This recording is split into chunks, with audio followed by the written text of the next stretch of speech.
Hi hello ಎಲ್ರಿಗೂ ನಮಸ್ಕಾರ ಮತ್ತು ನನ್ನ ಚಾನಲ್ಗೆ ಸ್ವಾಗತ. ನನ್ನ ಹೆಸರು ವೀಕ್ಷಿತ. ನನ್ನ ಚಾನಲ್ ಹೆಸರು ಸಿಂಪ್ಲಿ ಬ್ಯೂಟಿಫುಲ್ ಕನ್ನಡ. ಇವಾಗಂತೂ ಬೆಳಗ್ಗೆ ಖುಷಿಯಿಂದ ಆರಂಭ ಆಗೋದಿಲ್ಲ. ಸೊಂಟ ನೋವು, ಮೈಕೈ ನೋವು, ಮಂಡಿ ನೋವು ಅಂತಲೇ ಶುರುವಾಗುತ್ತೆ. ಇನ್ನು ಹಲವರಿಗೆ ಮೆಟ್ಟಲು ಹತ್ತುವಾಗ ಇಳಿಯುವಾಗ ಮಂಡಿಗಳಿಗೆ ಮೊಳೆ ಚುಚ್ಚಿದ ಹಾಗೆ ಅನಿಸುತ್ತದೆ. ಇವಾಗಂತೂ ಕಾಲು ನೋವು, ಮಂಡಿ ನೋವು, ಸೊಂಟ ನೋವು ಬರೀ ವಯಸ್ಸಾದವರಿಗೆ ಅಷ್ಟೇ ಅಲ್ಲ, ಬರೀ 30-40 ವರ್ಷಕ್ಕೆ ಈ ಎಲ್ಲ ಸಮಸ್ಯೆಗಳು ಕಾಡ್ತವೆ. ಇನ್ನು ಕೆಲವರು ಈ ನೋವು ತಡೆಯಲಾರದೆ ಪೇಯ್ನ್ ಕಿಲ್ಲರನ್ನು ತಗೊಳ್ತಾರೆ. ಇದರಿಂದ ಪ್ರತಿದಿನ ಇದರ ಸೇವನೆಯಿಂದ ಆರೋಗ್ಯ ಇನ್ನಷ್ಟು ಹದಗೆಡುತ್ತೆ. ಆದ್ದರಿಂದ ಈ ಎಲ್ಲ ಸಮಸ್ಯೆಗೆ ಪರಿಹಾರನ ಇವತ್ತಿನ ವಿಡಿಯೋನಲ್ಲಿ ತಿಳಿಸ್ಕೊಡ್ತಾ ಇದ್ದೀನಿ. ಕಸಕ್ಕೆ ಎಸೆಯುವ ನಿಂಬೆಹಣ್ಣಿನ ಸಿಪ್ಪೆಯಿಂದ ಒಂದು ಮಸಾಜ್ ಆಯಿಲ್ನ ತಯಾರಿಸೋಣ. ಇದರ ಬಳಕೆಯಿಂದ ನೋವು ಅನ್ನೋರಿಗೆ ಬಹಳ ಆರಾಮ ದೊರೆಯುತ್ತದೆ. ನಾವೆಲ್ಲ ನಿಂಬೆಹಣ್ಣಿನ ರಸ ಹಿಂಡಿದ ನಂತರ ನಿಂಬೆಹಣ್ಣಿನ ಸಿಪ್ಪೆಯನ್ನು ಎಸೆಯುತ್ತೇವೆ. ಆದರೆ ಇದರಲ್ಲಿ ಪೇಯ್ನ್ ಕಿಲ್ಲರ್ ಗುಣ ಇದೆ. ಇದರಲ್ಲಿ ಶಕ್ತಿಶಾಲಿ ಆ್ಯಂಟಿ ಇನ್ಫ್ಲಮೇಟರಿ ಪ್ರಾಪರ್ಟಿ ಇದೆ. ಇದು ಮಂಡಿಯ ಒಳಗೆ ಉಂಟಾದ ಊತವನ್ನು ಕಡಿಮೆ ಮಾಡುತ್ತದೆ.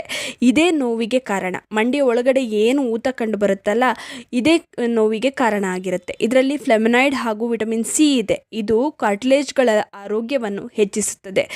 ಈ ಎಣ್ಣೆಯಿಂದ ಮಸಾಜ್ ಮಾಡಿದ್ರೆ ಎಣ್ಣೆಯಲ್ಲಿರುವಂಥ ಔಷಧಿಯ ಗುಣ ಚರ್ಮದ ರಂಧ್ರದ ಮೂಲಕ ಒಳಗೆ ಹೋಗಿ ನೋವನ್ನು ಕಡಿಮೆ ಮಾಡುತ್ತೆ. ರಕ್ತ ಸಂಚಾರ ಉತ್ತಮವಾಗುತ್ತೆ.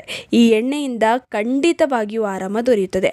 100% ಖಂಡಿತವಾಗಿ ಹೇಳ್ತಾ ಇದ್ದೀನಿ. ಯಾಕೆಂದರೆ ನಾವು ಇದನ್ನು ಬಳಸಿ ಆದ ನಂತರನೇ ನಿಮಗೆ ರಿಸಲ್ಟ್ನ ತಿಳಿಸ್ಕೊಡ್ತಾ ಇರೋದು. ಯಾಕಂದರೆ ನಮಗೆ ರಿಸಲ್ಟ್ ಇದರಿಂದ ದೊರೆತಿದೆ. ಬನ್ನಿ ಹಾಗಾದರೆ ಮೊದಲಿಗೆ ಈ ಎಣ್ಣೆನ ತಯಾರಿಸೋಣ. ನೋಡಿ, ಒಂದು ನಿಂಬೆಹಣ್ಣಿನ ಸಿಪ್ಪೆ ಇದಕ್ಕೆ ಬೇಕಾಗುತ್ತೆ. ಮೊದಲಿಗೆ ಒಂದು ಬಾಣಲಿನ ತಗೊಳ್ಳಿ ಅಥವಾ ಒಂದು ಪಾತ್ರೆನ ತಗೊಳ್ಳಿ. ಇದಕ್ಕೆ ಎಣ್ಣೆಯನ್ನು ಹಾಕ್ಕೊಳ್ಳಿ. ನಾವಿಲ್ಲಿ ಎಳ್ಳೆಣ್ಣೆನ ಹಾಕ್ತಾ ಇದ್ದೀವಿ. ಎಳ್ಳೆ ಎಣ್ಣೆಯಲ್ಲಿ ವಾತನಾಶಕ ಗುಣವಿದೆ. ಇದು ನರಗಳ ಒಳಗಡೆ ತನಕ ಹೋಗುತ್ತೆ. ಇದಕ್ಕೆ ನಿಂಬೆಹಣ್ಣಿನ ಸಿಪ್ಪೆಯನ್ನು ಹಾಕ್ಕೊಳ್ತಾ ಇದ್ದೀನಿ. ನೆಕ್ಸ್ಟ್ ಇದಕ್ಕೆ ಏನು ಮಾಡಬೇಕು, ಅರಿಶಿನ ಹಾಕ್ಕೊಳ್ಬೇಕು. ಅರಿಶಿಣದಲ್ಲಿ ಆ್ಯಂಟಿ ಇನ್ಫ್ಲಮೇಟರಿ ಪ್ರಾಪರ್ಟಿ ಇದೆ. ಇದು ನೋವು ನಿವಾರಕ. ಹಾಗೆಯೇ 1/4 ಚಮಚದಷ್ಟು ಅಜ್ವೈನನ್ನು ಹಾಕಿ, ಅಂದರೆ ಓಂ ಕಾಳನ್ನು ಹಾಕಿ. ಇದು ಕೂಡ ವಾತದೋಷವನ್ನು ಕಡಿಮೆ ಮಾಡುತ್ತೆ. 4 ಲವಂಗನ ಹಾಕ್ಕೊಳ್ತಾ ಇದ್ದೀನಿ.